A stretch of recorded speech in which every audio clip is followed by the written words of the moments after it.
Everyone applauded when the billionaire took the stage. No one noticed the moment his empire began collapsing, except the woman standing silently beside him, carrying his child. What followed was not a scandal, not a courtroom drama, but a methodical unraveling that no amount of money could stop. Because the most powerful evidence is not anger, it's patience. Our path The forward night requires unfolded precision inside a and Manhattan resolve. convention hall designed to impress before anyone spoke.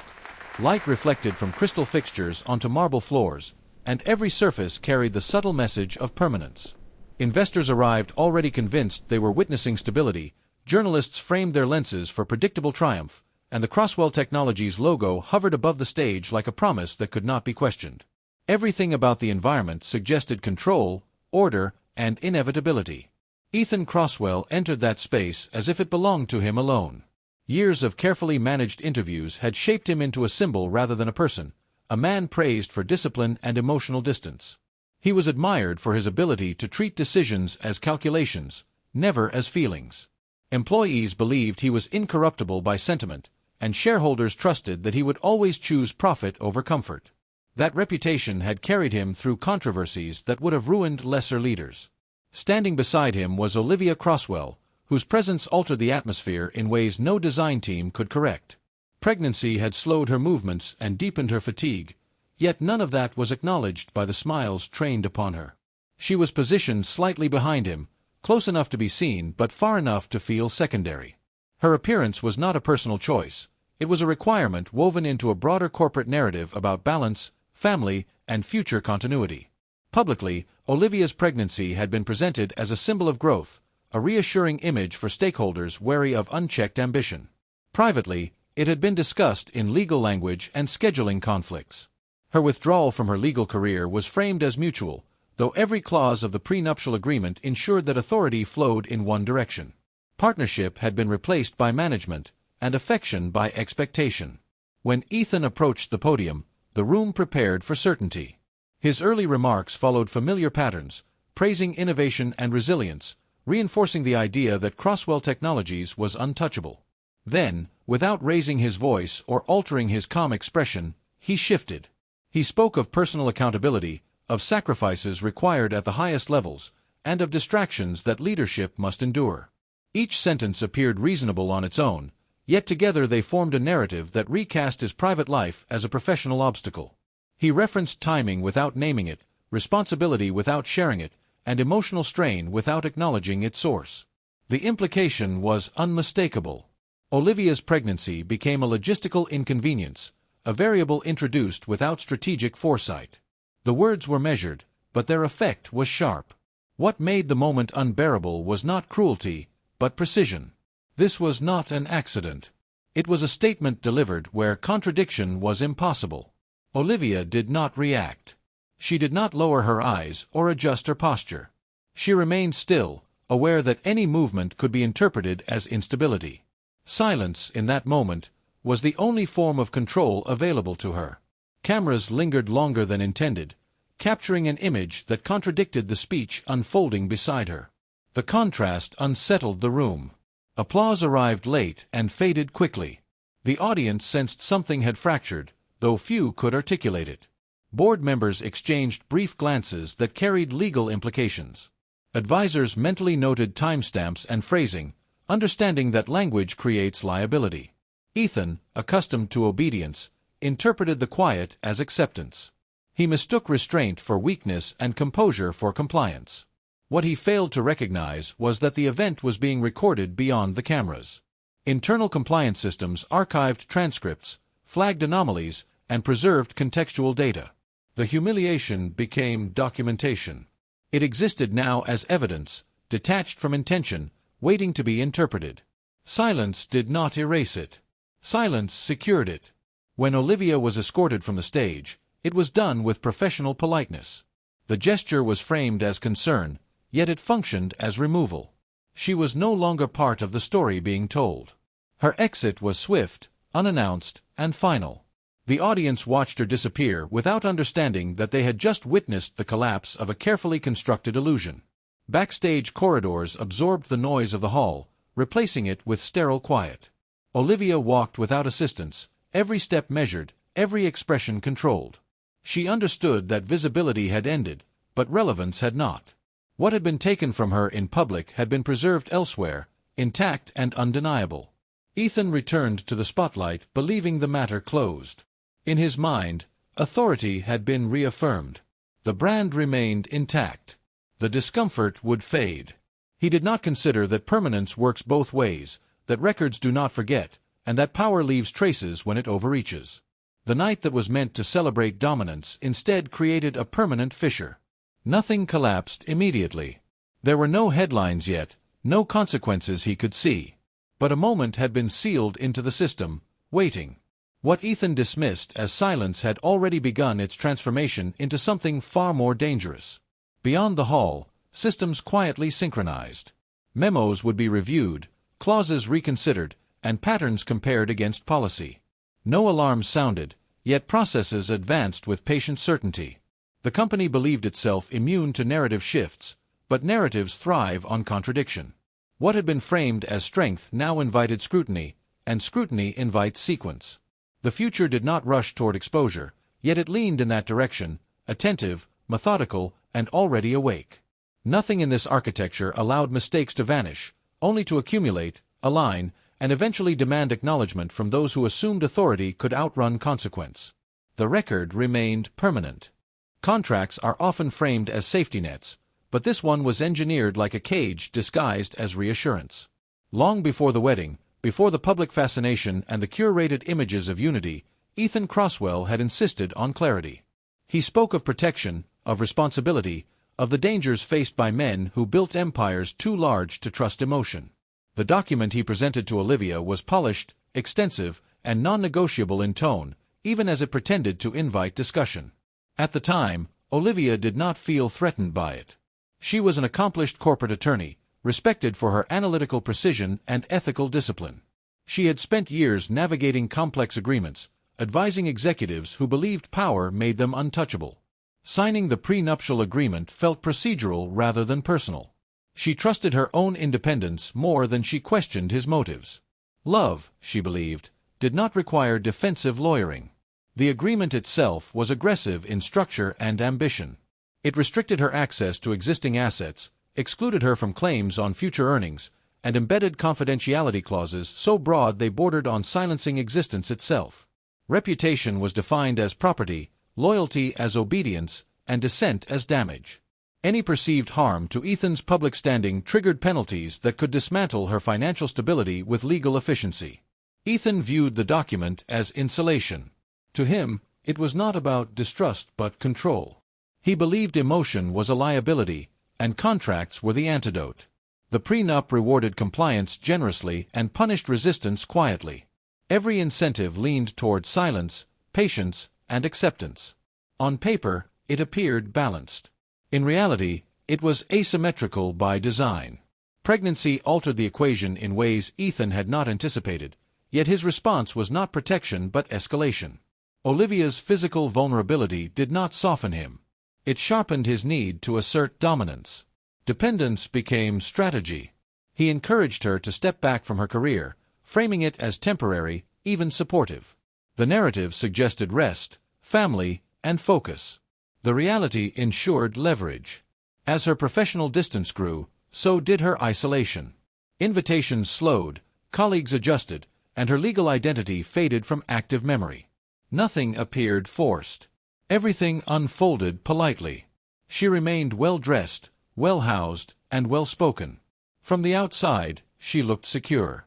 From within the structure of the agreement, she was increasingly contained. The prenup functioned beyond finances. It narrowed her social exposure, restricted disclosures, and discouraged independent counsel unless explicitly approved. Dependency was cultivated without spectacle. Ethan did not need to threaten her. The contract did it silently. He assumed she would eventually forget the language she once mastered, that comfort would dull vigilance. What he miscalculated was Olivia's relationship with structure. She did not forget how agreements worked. She reread them. Alone, methodically, she revisited every clause she had once skimmed with confidence. She no longer saw the prenup as a prison. She saw it as a system, and systems always reveal their seams under pressure. Certain provisions stood out in ways they had not before. Clauses that demanded ethical conduct. Language requiring non-hostile environments.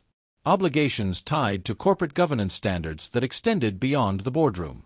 At the time of signing, those sections had felt ceremonial, included to project fairness. Now, they read like conditions. The humiliation on stage, public and documented, altered the context of the entire agreement. What Ethan had framed as personal commentary intersected with professional definitions embedded in the contract. Reputational harm was not unilateral. Hostility was not subjective when archived. Conduct had standards, and standards had consequences. Olivia understood something essential then. The prenup had been written to suppress rebellion, but it had also preserved evidence. Every requirement Ethan imposed on her applied equally to him. Silence had been incentivized, but compliance was conditional. The agreement assumed obedience without challenge, not scrutiny with literacy. She did not react immediately. There were no confrontations, no demands. Strategy required patience. The contract rewarded timing as much as truth. Olivia began documenting, aligning moments with language, behavior with obligation. The agreement that once narrowed her world now expanded into a framework for accountability. Ethan remained confident. He believed the prenup guaranteed her silence, her dependence, her eventual resignation to the structure he controlled. He mistook her calm for surrender and her patience for fear. He did not consider that the most dangerous person inside a contract is the one who understands it better than its author. While he assumed the document had sealed her fate, Olivia had already identified the clause that shifted everything. It did not promise revenge or freedom outright. It promised enforceability. And enforceability, when paired with evidence, transforms restraint into leverage. Nothing exposes a false empire faster than the way it treats its most vulnerable witness, and the days following the gala revealed how quickly authority can turn defensive when control feels threatened. Within 48 hours, decisions were made without consultation, framed as concern but executed as removal.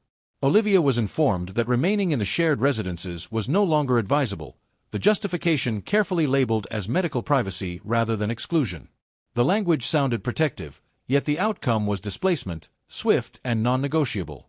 Security protocols shifted overnight. Staff who once answered her calls deferred responsibility. Personal items were packed by others, inventoried, and delivered without ceremony.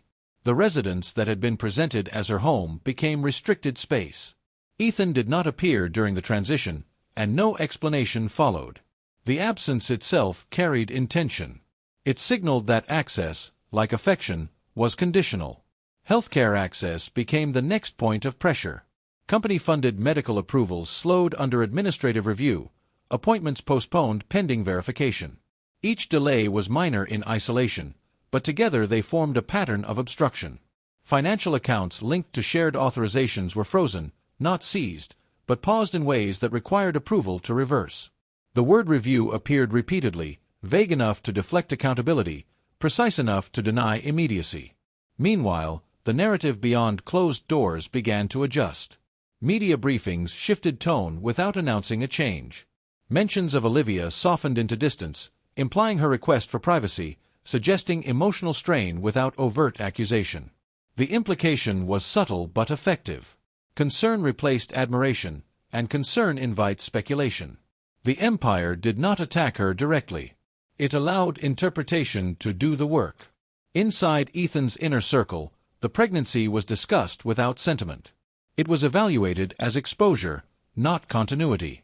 Advisors spoke of optics, timing, and distraction. The heir was not framed as a future, but as a complication. Control required containment, and containment required separation. No one questioned whether isolation served her well-being. The question was whether it protected the structure. Olivia relocated quietly. There were no statements, no visible resistance. She chose anonymity over confrontation, understanding that noise would benefit those shaping the narrative against her. The new space was modest, secure, and intentionally distant from corporate oversight. For the first time in months, she controlled her environment. That control sharpened her clarity. The isolation was designed to exhaust her. Without access, without routine, without visibility, the expectation was compliance through attrition. Silence would appear voluntary. Distance would read as instability. The strategy relied on time-eroding resolve. What it produced instead was focus. Removed from constant observation, Olivia began documenting with precision. Every delayed email, every denied authorization, every conditional approval was logged. Dates, language, and intermediaries were recorded without commentary. Patterns emerged quickly. Restrictions aligned with moments of public relevance. Access narrowed when visibility increased. The system was not random. It was responsive, and responsiveness implies intent. Olivia understood the significance of abandonment during pregnancy. It was not merely personal. It carried legal and ethical implications that extended beyond domestic boundaries. Support obligations, healthcare continuity, and financial access were not privileges. They were standards. Deviation from them required justification, and justification required records. She was no longer reacting. She was assembling context. The silence from Ethan continued, but silence no longer confused her. It clarified hierarchy. Decisions flowed downward without explanation because explanation would create traceability. The empire relied on opacity to preserve authority. Olivia relied on documentation to counter it. The two approaches moved in opposite directions, each strengthening the other unintentionally. Days passed without escalation. That restraint was strategic on both sides. Olivia avoided provocation, allowing the restrictions to accumulate. The more measured her response, the clearer the imbalance became. She did not seek sympathy. She preserved accuracy. The absence of drama became its own statement. What Ethan believed was distance appeared increasingly like neglect when viewed through documented sequence. Isolation that was meant to protect image began to undermine it. Advisors spoke confidently, unaware that their caution was creating evidence. Control had been exercised too cleanly, too systematically, leaving a trail that could be followed without interpretation. Olivia did not need confrontation to prove abandonment. The structure provided it. Every procedural delay spoke louder than argument. The empire had assumed vulnerability equaled weakness. It had overlooked the fact that vulnerability, when observed and recorded, becomes testimony. As weeks progressed, the separation hardened into precedent. No reconciliation was offered. No clarification issued. The narrative held, but only superficially. Beneath it, inconsistencies multiplied. What had been framed as strategic isolation now resembled calculated disregard. Ethan believed the situation stabilized, that distance had neutralized risk. He did not realize that isolation had converted a private conflict into a verifiable pattern. What he saw as containment was, in fact, preservation. The strongest evidence against him was no longer emotional or speculative. It was procedural, consistent, and waiting to be recognized. Every empire fears one thing more than scandal: documentation, and this one had been waiting long before the gala forced it back into relevance. Months earlier, a routine compliance review had been initiated inside Crosswell Technologies, buried among dozens of internal audits designed to satisfy governance optics. At the time, it drew little attention. Executive conduct reviews were common, usually sanitized, usually resolved quietly. This one, however, had stalled without closure, suspended in a state of administrative limbo. After the gala, that dormant file resurfaced with new urgency. The incident on stage created a contextual trigger, allowing compliance officers to reopen material previously deemed incomplete. What had once looked like isolated complaints now aligned with a visible pattern. Language that had felt abstract gained specificity. Tone, phrasing, and power dynamics suddenly mattered. The report did not focus on marriage. It focused on structure. It mapped executive authority against internal safeguards and examined where discretion crossed into coercion. Patterns of decision-making were tracked, not through accusation but correlation. Access restrictions, reputational management, and strategic silencing were identified as systemic behaviors rather than personal conflicts. The narrative shifted from private dispute to organizational exposure. Ethan's remarks at the gala were cited not for emotion but for implication. Compliance language dissected the speech line by line, placing it alongside internal codes of conduct. The issue was not embarrassment. It was misuse of platform. The stage had been corporate, the audience professional, and the framing managerial. That distinction allowed the incident to qualify as executive conduct rather than personal expression. As the report circulated through internal channels, something unexpected happened. Supplemental material began appearing. Quiet submissions. Addenda attached without commentary. Employees who had remained silent now recognized the relevance of their experiences. What once felt risky now felt contextual. Whistleblowers did not emerge dramatically. They contributed procedurally, embedding their observations into the existing framework. The documentation expanded. Timelines overlapped. Behavior once dismissed as leadership style was reframed as pattern reinforcement.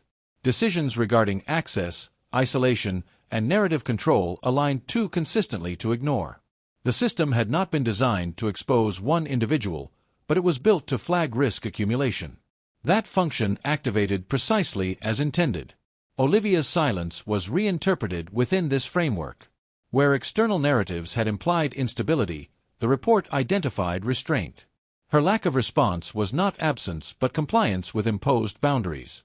Documentation showed that opportunities to speak had been limited, conditioned, or discouraged. Silence, in this context, became evidence of restriction rather than consent. Regulatory attention intensified quietly. Requests for clarification arrived without accusation, framed as standard follow-up. Compliance teams were asked to preserve records, extend review periods, and prepare summaries. No announcements were made. No conclusions issued. The danger lay not in exposure but in inquiry. Inquiry creates obligation, and obligation resists control. What began as a marital issue dissolved entirely within the language of governance. Personal intent became irrelevant. The focus shifted to whether systems had been used to suppress risk indicators rather than address them. Governance is indifferent to motive. It measures outcome. By that standard, Crosswell Technologies faced a problem larger than reputation. Ethan remained unaware of the report's expanded scope. Information moved vertically, not laterally. Advisors filtered updates, believing containment still possible. They underestimated the autonomy of compliance structures once regulatory thresholds are crossed. Internal processes do not seek permission to proceed. They respond to criteria. The report reached a point of no return when it left its original classification. Distribution widened under procedural necessity. Legal review introduced external standards. Cross-referencing began. Names were no longer implied. They were cited. Authority no longer insulated responsibility. It defined it. The document that had once been stalled now moved with momentum. Each addition strengthened its coherence. Each review validated its relevance. What had been designed as internal protection evolved into institutional accountability. The empire's greatest vulnerability was not dissent. It was the record it had generated while assuming silence meant safety. By the time leadership sensed escalation, the report was no longer contained. It had entered systems that do not forget, revise, or negotiate. It carried identifiers, timestamps, and corroboration. The language was neutral. The implications were not. The most dangerous shift occurred without announcement. The report was no longer internal, and it named names. Affairs thrive on secrecy, but collapse when exposed to consequences, and Ethan's had been sustained by the same systems that protected his authority. For over a year, his relationship with a senior marketing executive had existed beneath layers of discretion disguised as professionalism. Private calendars, off-site meetings, and reallocated travel budgets kept the arrangement invisible. Within the company, it was framed as trust. In reality, it was concealment enabled by hierarchy. She believed she understood the rules. She believed proximity to power meant immunity from fallout. The relationship had offered more than intimacy, it provided access. Strategic projects appeared on her desk without request. Her budget approvals faced no resistance. Invitations followed. Visibility increased. Each benefit reinforced her belief that alignment with Ethan guaranteed ascent.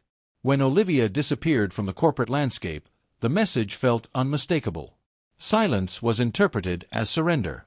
Distance was read as defeat. The mistress assumed removal equaled resolution. In her mind, the empire had chosen its future, and she was standing closer to it than anyone else. The flow of corporate benefits intensified briefly, as if confirming her assumption. Resources moved easily. Her influence expanded. Colleagues adjusted their tone. The absence of resistance created the illusion of inevitability. She did not question why approvals now required fewer signatures. She interpreted efficiency as reward. Scrutiny arrived without announcement. Compliance requests began circulating quietly. Expense reports were flagged for clarification. Project assignments were reviewed for conflict alignment. What once passed without question now demanded justification. The shift was subtle, procedural, and deeply unsettling. She had never been asked to explain proximity before. The report did not accuse. It correlated. Marketing initiatives were mapped against executive involvement. Resource allocation was examined in relation to personal access. The relationship, once protected by discretion, became visible through pattern. Intimacy does not appear in spreadsheets, but favoritism does. Conflicts of interest emerged with precision. Decisions that benefited her directly were cross-referenced with Ethan's authority. The structure that had elevated her now framed her as exposure. Protection evaporated as legal risk entered the conversation. Silence became liability rather than loyalty. Her confidence fractured as emails shifted tone. Conversations shortened. Invitations stopped. The same colleagues who once deferred now distanced themselves. The empire recalibrated, and she was no longer aligned with its center. She had mistaken access for security, unaware that access is always temporary when risk emerges. Attempts to reach Ethan were met with delay. He did not deny the relationship. He simply stopped acknowledging it. The absence mirrored Olivia's earlier erasure, but without the legal foresight. What had once felt personal now felt transactional, and transactions end when cost exceeds benefit. The report advanced. Legal teams intervened. Names appeared alongside roles and decisions. The mistress's contributions were no longer evaluated for creativity but for compliance. Her presence in strategic meetings was reassessed. Her authority was suspended pending review. Promotion was no longer discussed. Exposure was. She had believed Olivia's removal marked victory. Instead, it marked vulnerability. With the primary distraction gone, attention sharpened. What had been hidden behind narrative now stood alone under examination.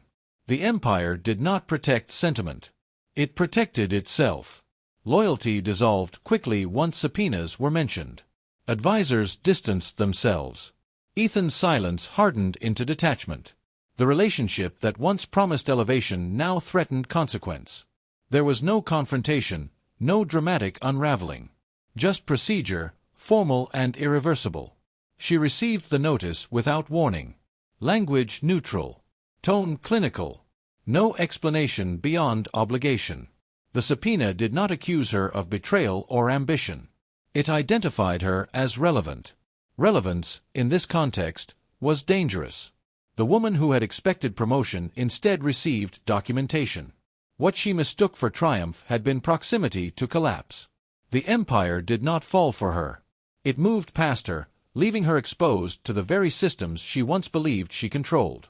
Family silence ends when injustice becomes public, and for years Marcus Crosswell had mastered the discipline of staying away. He had learned early that distance was safer than dissent, especially when dissent challenged a man who treated power like inheritance rather than responsibility. Marcus had once been part of the empire's early scaffolding, present before the glass towers, before the curated mythology, before the name Crosswell became synonymous with dominance. His removal from the company had been quiet, efficient, and absolute.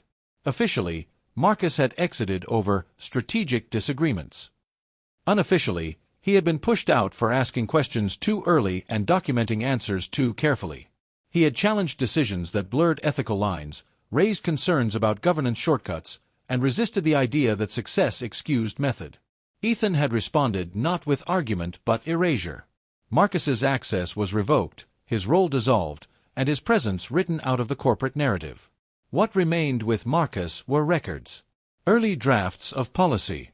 Internal emails that never reached final review.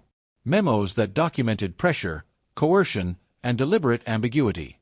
At the time, Those documents felt like insurance for a future he hoped would never arrive. He stored them, catalogued them, and then walked away, choosing obscurity over collision. Years passed. The empire grew. Marcus built a life outside its shadow, deliberately unremarkable, deliberately quiet. He told himself distance was resolution. He told himself the system would correct itself or collapse without his involvement. Silence became routine. Routine became avoidance. The gala changed that. The footage circulated before commentary could soften it. Marcus watched without sound, recognizing patterns he had seen years earlier. The posture. The phrasing. The calculated framing of control as accountability. But what unsettled him was not Ethan. It was Olivia. Her stillness mirrored moments Marcus remembered, moments when objection had been impossible without consequence. The public humiliation forced clarity. What Marcus had avoided was no longer private. The behavior he had documented had scaled, refined, and now revealed itself openly. Distance no longer felt neutral. It felt complicit. Silence no longer protected peace. It preserved harm. When the compliance report surfaced, Marcus understood its trajectory immediately. He recognized the language, the structure, the cautious escalation. He also recognized its limitation. Systems document what they see. They do not remember what was buried before oversight existed.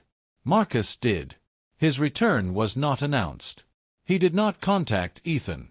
He contacted counsel. The process unfolded with procedural inevitability. His documentation was reviewed, authenticated, and aligned with current findings. What had once been dismissed as personal grievance now fit into an expanding institutional record. Marcus's testimony reframed the empire's origin story. Crosswell Technologies had marketed itself as a product of vision and discipline. Marcus described a beginning shaped by shortcuts, pressure, and selective ethics. Not criminality, but corrosion. Decisions justified by urgency. Boundaries adjusted for convenience. Power consolidated early and defended aggressively. He did not speak with bitterness. That restraint made the narrative sharper. He explained how early dissent was managed, how compliance was aesthetic before it was functional, and how silence was rewarded more consistently than integrity. The story he told did not rely on emotion. It relied on sequence. The courtroom responded with attention, not reaction. This was not spectacle. It was context. Marcus did not accuse his brother directly. He described systems that favored one voice and punished another. The implication settled naturally. Ethan's absence from the courtroom was noted without comment. His influence lingered in the architecture, not the proceedings. Marcus stood alone, not as retaliation, but as correction. The contrast between them became unavoidable. For Olivia, Marcus's presence altered the balance. Her documentation gained depth. Her silence gained history. What had appeared isolated now aligned with a legacy of behavior. The narrative widened beyond marriage, beyond scandal, into structure. Marcus had not returned to reclaim anything. He had returned to finish something unfinished. The cost of silence had finally exceeded the cost of exposure.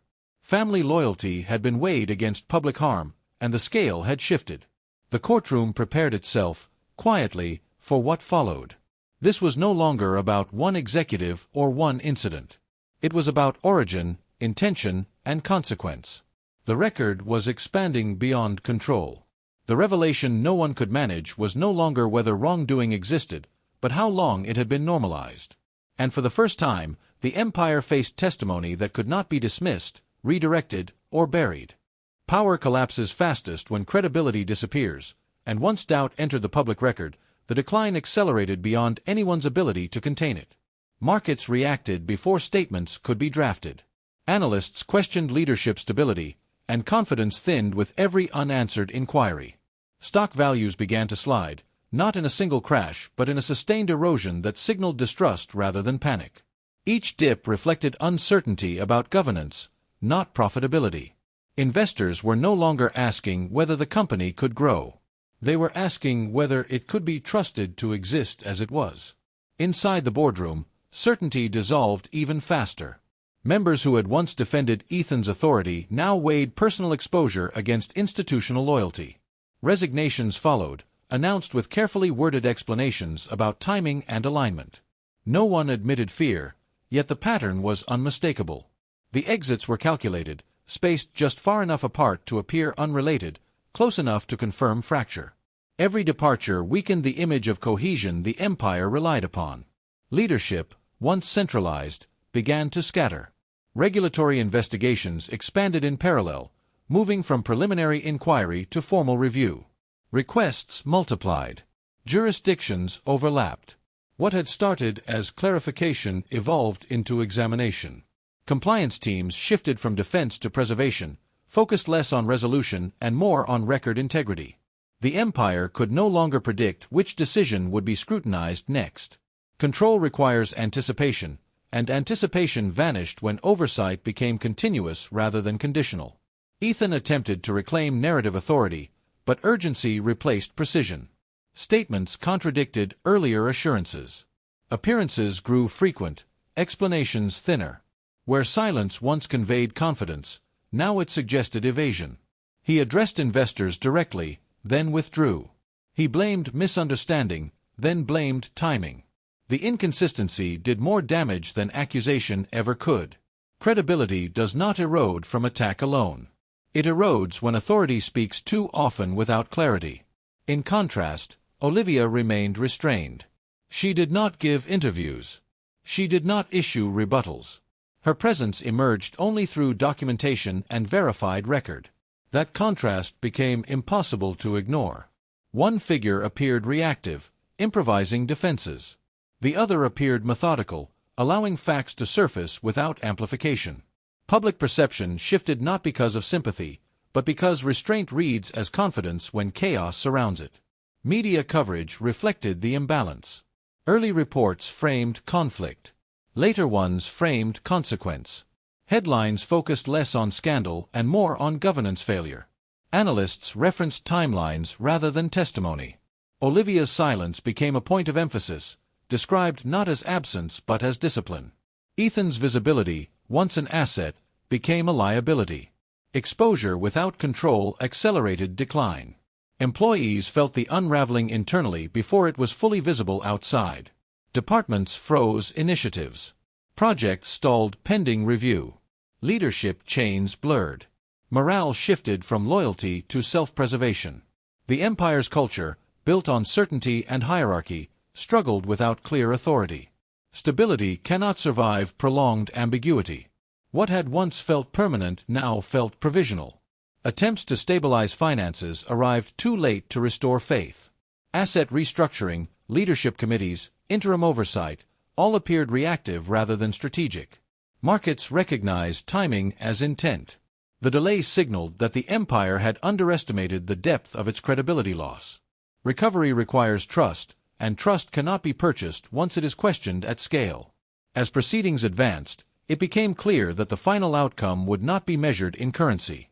Financial losses could be absorbed, assets redistributed, leadership replaced. What could not be restored was narrative legitimacy. The judgment approaching was not about money or control. It was about record, reputation, and permanence. The empire was unraveling where it mattered most, and no restructuring could reverse that conclusion. Revenge is not destruction, it is survival with dignity, and Olivia understood that distinction long before the world began watching her exit. While others expected confrontation, spectacle, or public collapse, her strategy remained disciplined and precise. She relied on restraint not because she lacked resolve, but because timing determines whether truth liberates or disappears. Every step she took was measured against consequence, not emotion. Her legal approach avoided drama entirely. There were no surprise filings designed for headlines, no leaks intended to humiliate. Instead, she allowed systems to function as they were designed to function, knowing that consistency would reveal more than outrage ever could. The documentation she had preserved spoke without distortion. It did not need interpretation. It needed patience. The prenuptial agreement, once wielded as a mechanism of control, became the instrument that sealed accountability. Its clauses were enforced exactly as written, stripped of intent and stripped of narrative. Ethical conduct provisions, Non-hostile environment requirements and reputational reciprocity were applied without commentary. The agreement did not collapse. It complied. And in that compliance, it reversed its purpose. Ethan contested nothing publicly. He could not. The language was his. The structure was his. Enforcement exposed the asymmetry he had relied upon. What he believed guaranteed silence instead mandated responsibility. There was no victory speech, no settlement framed as triumph. There was only execution of terms and acknowledgement of breach. The contract did what contracts do when evidence is aligned. Custodial protections followed with similar precision. Olivia did not frame motherhood as leverage or vulnerability. She framed it as continuity and care. The proceedings focused on stability, documented patterns, and future safeguarding. The absence of spectacle strengthened her position. Courts respond to clarity, not narrative manipulation. The outcome reflected that discipline. As decisions finalized, the empire receded into history without ceremony. There was no single moment of collapse to broadcast. No dramatic confession. No final confrontation. The unraveling completed itself quietly, absorbed into case studies, regulatory archives, and professional cautionary tales. The name Crosswell shifted from dominance to reference. From aspiration to warning. Ethan retreated from visibility without announcement. He did not re-emerge reformed or defiant. He became a footnote to a larger lesson about unchecked authority and misplaced certainty. The systems he once controlled no longer responded to him. They had moved on, as systems do, indifferent to legacy. Olivia rebuilt without reclaiming spotlight. Her recovery was deliberate and unbranded. She returned to work selectively, on her own terms, without public explanation. She did not correct the record because the record now corrected itself. Freedom from narrative control became her quiet victory. No one spoke for her anymore. No one needed to. The most enduring shift was internal. She no longer measured safety by silence or stability by proximity to power. She trusted structure when structure was transparent, and distance when distance preserved autonomy. The truth she carried was not explosive. It was complete. And completeness requires no amplification. Observers searched for a moral ending, a clear triumph or punishment. What they found instead was resolution. The absence of chaos felt unfamiliar, almost unsatisfying. But resolution does not perform. It settles. It closes doors without noise and opens others without permission. The empire did not end with scandal. It ended with accuracy. With documentation upheld. With contracts enforced. With restraint validated. Olivia walked away without rewriting history, because history had already adjusted itself around the truth she refused to abandon. She did not disappear. She became unreachable by control. And that distinction mattered more than any verdict. The final record reflected no vengeance, no spectacle, no destruction for its own sake. It reflected survival executed with dignity. The empire faded into cautionary memory, and the woman it tried to erase stepped forward without needing to be seen. That was the ending no one anticipated and the only one that could not be undone. If this story stayed with you until the end, it's because it values truth over noise and dignity over spectacle. Supporting stories like this, by liking, sharing, or subscribing, ensures more narratives rooted in consequence and clarity continue to be told.